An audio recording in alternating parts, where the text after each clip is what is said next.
Halo teman-teman semua, perkenalkan nama saya Mega Oktavianti Widodo dari SD Putra Nirmala Cirebon. Hari ini saya akan mendongeng sebuah cerita rakyat yang berasal dari Provinsi Riau. Cerita ini berjudul Burung Tempua dan Burung Puyuh. Di sebuah hutan yang asri, tinggallah sepasang sahabat yang hidup dengan damai dan rukun. Mereka adalah burung tempua dan burung puyuh. Burung tempua adalah burung yang memiliki bulu berwarna kuning cerah dan hitam. Sedangkan burung puyuh adalah burung yang memiliki bulu berwarna coklat.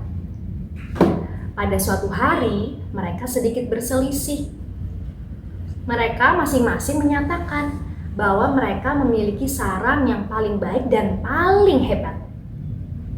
Tentu saja, sarangku adalah yang paling hebat. Aku membuatnya berminggu-minggu. Kemudian aku menjalin rumput kering dan alam-alam. Oleh karena itu, sarangku adalah sarang paling kuat. Kata tempua memulai pembicaraan. Puyuh pun tergelak. Untuk apa membuat sarang berminggu-minggu? Lihat sarangku. Bahkan aku tidak perlu membuat sarang. Kata puyuh sambil menunjuk kepada sebuah batang pohon yang sudah tumbang.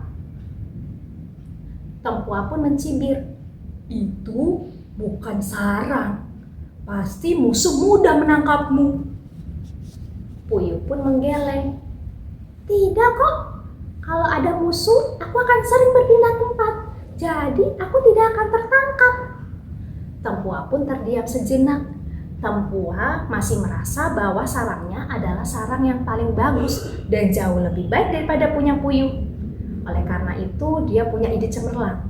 Tempua pun mengajak puyuh untuk tinggal di sarangnya selama semalam. Puyuh pun setuju. Akhirnya puyuh mengikuti tempua pulang. Mereka pun terbang beriringan menuju ke sarang tempua. Saat menuju ke sarang tempua, puyuh merasa cukup kelelahan. Maklum saja, selama ini puyuh tidak perlu terbang untuk pergi ke sarangnya. Akhirnya mereka sampailah di sebuah sarang, yaitu sarang tempua. Mereka pun masuk ke dalam sarang tempua.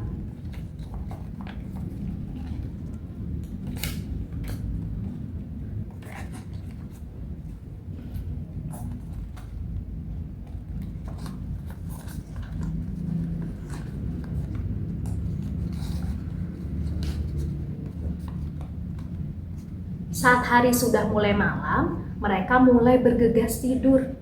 Namun, tiba-tiba puyuh merasa kehausan. Akhirnya dia membangunkan tempua. Tempua bangun dong.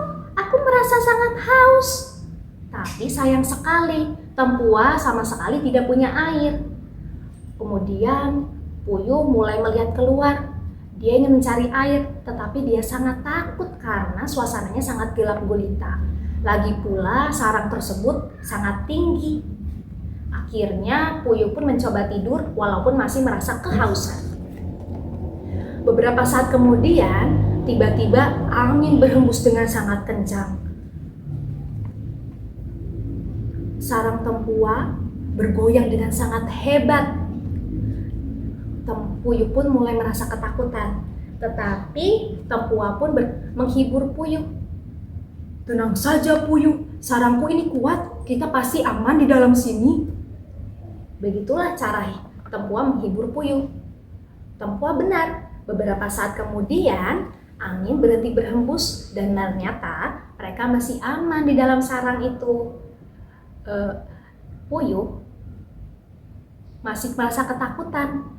Malam itu dia tidak bisa tidur dengan nyenyak. Keesokan harinya, puyuh berpamitan pada tempua. Tempua, aku sudah ingin pulang pagi ini. Aku sangat takut semalam tidur di tempatmu. Kemudian puyuh pun menawarkan kepada tempua, bagaimana kalau kamu juga tidur di sarangku secara semalam? Akhirnya tempua pun setuju. Mereka pun bergegas untuk mencari sarang yang cocok bagi mereka berdua.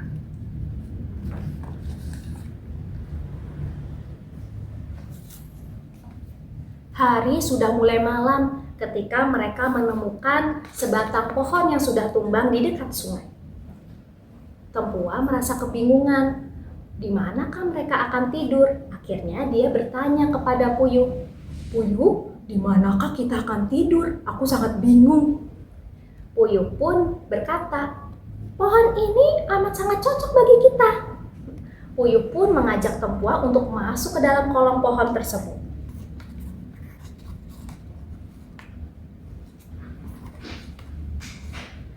Mereka akhirnya bisa beristirahat di dalam kolong pohon tersebut.